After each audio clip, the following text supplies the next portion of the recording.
Photographs మనం గుర్తుపెట్టుకోవాలనుకున్న విషయాల్ని capture చేసి వాటిని మనతో పాటు ఉంచి పెట్టుకోవడానికి ఫోటోగ్రాఫ్స్ యూజ్ అవుతాయి. కానీ అలాంటి ఫోటోగ్రాఫ్సే కొన్నిసార్లు మనకి ప్రాబ్లం క్రియేట్ చేస్తాయి. ఈ ఇన్సిడెంట్ జరిగింది సుజిత్ అనే ఒక స్కూల్ పిల్లాడికి. సుజిత్కి బాస్కెట్బాల్ అంటే చాలా ఇష్టం. తను వాళ్ళ స్కూల్లో ఉన్న బాస్కెట్బాల్ టీంలో కూడా జాయిన్ అయ్యాడు. సుజిత్ ఆ టీంలో ఉన్నా సరే మ్యాక్సిమం ఎప్పుడు పక్కనే కూర్చొని ఉండేవాడు, సబ్స్టిట్యూషన్ ప్లేయర్ లాగా. సుజిత్ అక్కడ ఆ టీంలో ఉన్నా లేకపోయినా వాళ్ళ టీం వాళ్ళకి పెద్ద తేడా ఏమి ఉండేది కాదు. ఇంకా సుజిత్ వాళ్ళ టీం వాళ్ళు కూడా తనని పట్టించుకోపోయేసరికి తను బాగా ఫీల్ అయ్యేవాడు. సుజిత్ని ఇలాగ ఇబ్బంది పెట్టద్దు అని చెప్పడానికి కూడా తనకి ధైర్యం సరిపోయేది కాదు. ఇవన్నీ ఇలా జరుగుతున్నప్పుడు ఒకరోజు బాస్కెట్బాల్ టీంని ఫోటో తీయడానికి ఒక ఫోటోగ్రాఫర్ వాళ్ళ స్కూల్కి వస్తాడు. ఇంకందరూ గ్రూప్ ఫోటో కోసం గ్యాదర్ అయ్యి వాళ్ళ కోచ్తో కలిసి ఒక ఫోటో దిగుతారు. అలాగ ఫోటో దిగాక అందరికీ ఇలాగ ఫోటో కాపీస్ ఇండివిజువల్గా ఒక 2 days ఆగి ఇచ్చేస్తామని చెప్తారు. 2 రోజుల తర్వాత చెప్పినట్లే వాళ్ళ కోచ్ అందరికీ ఫోటో కాపీస్ ఇస్తూ ఉంటాడు. అందరూ తీసుకుంటూ ఉంటారు. సుజిత్ కూడా వెళ్ళి తన ఫోటో కాపీని తీసుకుంటాడు. ఆ ఫోటోగ్రాఫ్లో వాళ్ళ ఫ్రెండ్స్ అందరూ బాగానే ఉన్నారు, కానీ తను కూర్చున్న ప్లేస్ మాత్రమే ఖాళీగా ఉంది. సుజిత్ కొంచెం కన్ఫ్యూజ్ అవుతాడు. వెంటనే వాళ్ళ ఫ్రెండ్ చేతిలో నుంచి ఫోటో లాక్కుని చూస్తాడు. దాంట్లో కూడా తను కూర్చున్న ప్లేస్ మాత్రమే ఖాళీగా ఉంటుంది. ఇంకన్ని ఫోటోలు ఇలాగే ఉన్నాయని తనకు అర్థమైద్ది. ఈవినింగ్ తను ఫోటో స్టూడియోకి వెళ్తాడు. అక్కడ వాళ్ళని ఆ గ్రూప్ ఫోటో తీసిన ఫోటోగ్రాఫర్ కొంచెం బిజీగా వర్క్ చేసుకుంటూ ఉంటాడు. ఇంకా సుజిత్ ఆ ఫోటోగ్రాఫర్కి ఈ ఫోటోని చూపించి నా ప్లేస్ ఎందుకు ఖాళీగా ఉంది అని అడుగుతాడు. ఆ ఫోటోగ్రాఫర్ కూడా ఆ ఫోటోని చూసి కన్ఫ్యూజ్ అవుతాడు. ఇంకా సుజిత్ ఆ ఫోటోగ్రాఫర్ని బతిమలాడటం మొదలు పెడతాడు, మళ్ళీ స్కూల్కి వచ్చి ఆ ఫోటో తీయండి అని చెప్పి. ఆ ఫోటోగ్రాఫర్ ఏమో తనకి చాలా వర్క్స్ ఉన్నాయని చెప్పి కుదరదని చెప్తాడు. ఇంకా సుజిత్ వెళ్ళిపోతుంటే ఆ ఫోటోగ్రాఫర్ మళ్ళీ సుజిత్ని వెనక్కి పిలుస్తాడు. ఆ ఫోటోగ్రాఫర్ వెనకాల ఒక పాత పడిపోయిన పెట్టి ఉంటుంది. ఆ పెట్టిలో నుంచి ఒక యాంటిక్ కెమెరాని బయటికి తీస్తాడు. ఆ కెమెరాని తీసి సుజిత్కి ఇస్తాడు. ఆ కెమెరా చూడడానికి ఇప్పటిలాగా లేదు, అదేదో పురాతన కాలంలో తీసిన కెమెరా లాగా ఉంది. సుజిత్ ఇంకా చాలా హ్యాపీగా ఫీల్ అవుతాడు. ఏదో ఒక ఫోటో కోసం వస్తే ఈయనేంటి ఏకంగా కెమెరా ఇచ్చేశాడు అని చెప్పి అలాగే ఆనందంగా ఇంటికి వెళ్తాడు.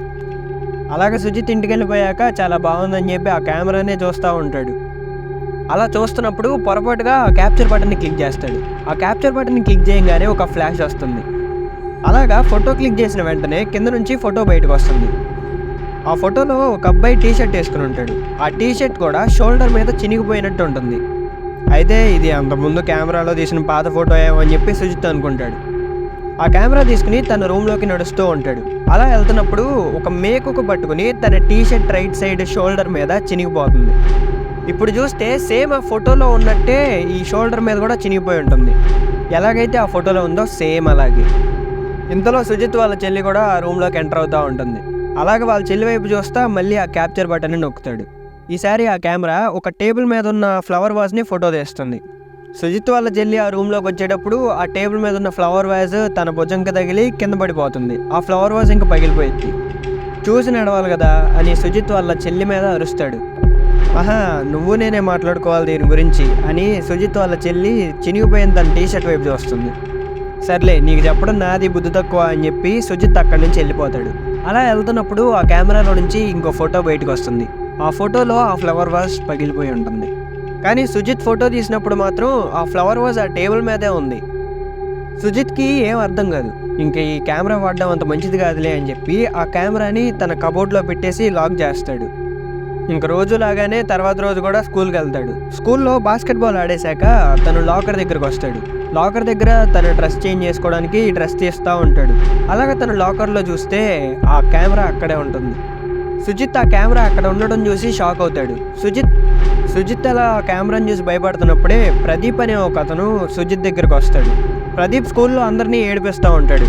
ఇంకా సుజిత్ ప్రదీప్ని చూసి మళ్ళీ ఏదో చెత్త చేయడానికి వచ్చాడు అని అనుకుంటూ ఉంటాడు. ప్రదీప్ అక్కడికి వచ్చి సుజిత్ లాకర్లో ఉన్న వస్తువులన్నింటినీ తీసి బయటికి విసిరేస్తూ ఉంటాడు. ఇంకా సుజిత్కి కోపం వచ్చి ఆ కెమెరా తీసుకుని ప్రదీప్ని ఫోటో తీస్తాడు. సుజిత్ అలా ఫోటో తీస్తుంటే ప్రదీప్ ఇలాగ అంటాడు, ఏంటి ఫోటో తీసి ఇప్పుడు కంప్లైంట్ చేస్తావా? ఎవరు కంప్లైంట్ చేసుకుంటావో చేసుకో అని నవ్వుతూ ఉంటాడు. సుజిత్ మాత్రం అలా ఫోటో తీసేసి అక్కడి నుంచి వెళ్ళిపోతూ ఉంటాడు.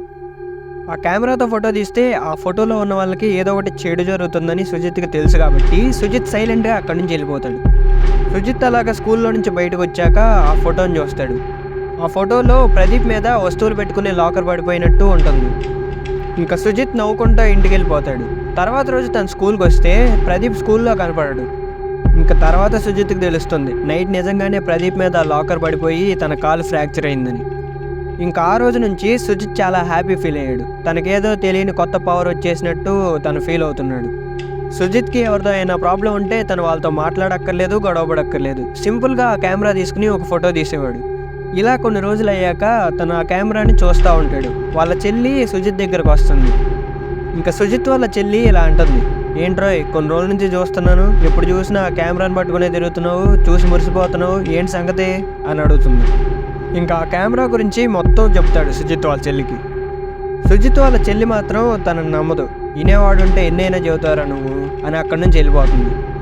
అలాగా వాళ్ళ చెల్లి అక్కడి నుంచి నడుచుకుంటూ వెళ్తున్నప్పుడు ఆ కెమెరా దానంతట అదే ఒక ఫోటో తీస్తుంది. ఆ ఫోటో చూడగానే సుజిత్ వెంటనే పరిగెత్తుకుంటూ వెళ్ళి వాళ్ళ చెల్లిని పక్కకు లాగుతాడు. అలాగే వాళ్ళ చెల్లిని పక్కకు లాగగానే వాళ్ళ చెల్లి ఇందాక ఉన్న లొకేషన్లో పైనుంచి ఒక షాండ్లియర్ అక్కడ పడుతుంది. వాళ్ళిద్దరూ బాగా భయపడిపోతారు. ఆ ఫోటోని వాళ్ళ చెల్లికి చూపిస్తాడు సుజిత్. ఆ ఫోటోలో వాళ్ళ చెల్లి కింద పడిపోయినట్టు, తన మీద ఒక షాండ్లియర్ పడినట్టు ఉంటుంది. ఇంకా సుజిత్ ఆ కెమెరాని తన దగ్గర ఉంచుకోవడానికి ఇష్టపడాడు. ఇంకా మళ్ళీ ఆ ఫోటోగ్రాఫర్కే ఆ కెమెరాని ఇచ్చేద్దామని చెప్పి ఆ ఫోటో స్టూడియోకే వెళ్తాడు. ఆ ఫోటో స్టూడియోలోకి ఎంటర్ అవ్వగానే తనకి అసలు ఏం అర్థం కాదు. చాలా కొత్తగా మారిపోయి ఉంటుంది ఆ ఫోటో స్టూడియో. ఆ ఫోటో స్టూడియోలో అంతకుముందు ఒక్క క్యాబిన్ మాత్రమే ఉండేది ఫోటోగ్రాఫర్కి. ఆ ఫోటో స్టూడియో మొత్తం చూడడానికి చాలా మోడర్న్గా మారిపోయి ఉంటుంది. అక్కడ అడ్వర్టైజ్మెంట్స్ షూట్ చేస్తూ ఉంటారు. సుజిత్ అలాగా ఆ స్టూడియో మొత్తం చూస్తున్నప్పుడు అప్పుడు తనకి కెమెరామెన్ కనపడతాడు. తను చూడడానికి చాలా మారిపోయి ఉంటాడు. ఇప్పుడు చూడడానికి ఏదో డబ్బున్నవాడిలాగా బాగా డ్రెస్ చేసుకుని ఉంటాడు. ఆ కెమెరామెన్ సుజిత్ని చూసి కొంచెం టెన్షన్ పడతాడు. సుజిత్ని పక్కకు తీసుకొచ్చి మాట్లాడతాడు. సుజిత్ ఆ కెమెరామెన్కి కెమెరా తిరిగిచ్చేయాలి అని అనుకుంటాడు. కానీ ఆ కెమెరామెన్ మాత్రం ఆ కెమెరాని తీసుకోవడానికి ఒప్పుకోడు. ఆ కెమెరామెన్ సుజిత్తో ఇలా అంటాడు, ఇలా చూడు బాబు, ఆ కెమెరా నా దగ్గర ఒక 10 సంవత్సరాల నుంచి ఉంటుంది. ఆ 10 సంవత్సరాల్లో ఒక్క మంచి పని కూడా జరగలేదు. ఇప్పుడు చూడు కొన్ని రోజుల్లోనే నా పరిస్థితి ఎలా మారిపోయిందో. అయినా నేను ఈ కెమెరాని నీకే కావాలని ఇవ్వలేదు. ఆ కెమెరానే నిన్ను చూస్ చేసుకుంది. ఆ రోజు నేను తీసిన గ్రూప్ ఫోటోలో నువ్వు కనబడకపోవడానికి కారణం ఈ కెమెరానే. ఆ కెమెరా నీ దగ్గరికి రావాలని ఉంది, నీ దగ్గరికే వచ్చింది. మళ్ళీ దయచేసి నువ్వు దాన్ని నాకు ఇవ్వడానికి చూడకు అని ఆ కెమెరామెన్ అంటాడు. ఇంకా సుజిత్కి ఆ కెమెరాని ఏం చేయాలో తెలియదు. ఆ కెమెరా తన దగ్గర ఉంటే ఎప్పటికైనా ప్రమాదమే అని తనకు తెలుసు. దాన్ని ఏం చేద్దామని ఆలోచించుకుంటానే మళ్ళీ దాన్ని ఇంటికి తీసుకెళ్తాడు. అలాగ తను ఇంటికి వెళ్తుంటే వాళ్ళ మమ్మీ ఇంకా డాడీ కార్లో బయటికి మూవీకి వెళ్తూ ఉంటారు.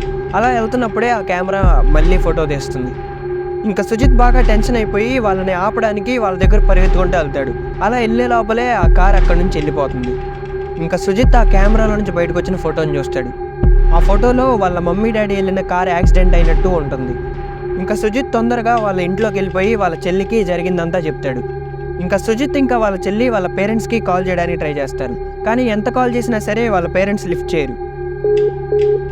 ఇంకా వాళ్ళిద్దరూ బాగా ఆలోచించి ఆ కెమెరాని పగలగొట్టేస్తారు. అలా పగలగొట్టేసి వాళ్ళ పేరెంట్స్ని ఆపడానికి వాళ్ళు కూడా బయలుదేరుతారు.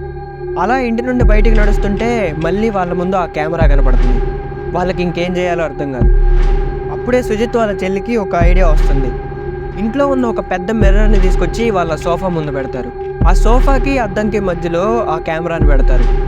తర్వాత ఒక స్టిక్ సహాయంతో ఆ క్యాప్చర్ బటన్ని నొక్కుతారు ఆ సోఫా వెనకాల దాక్కుని.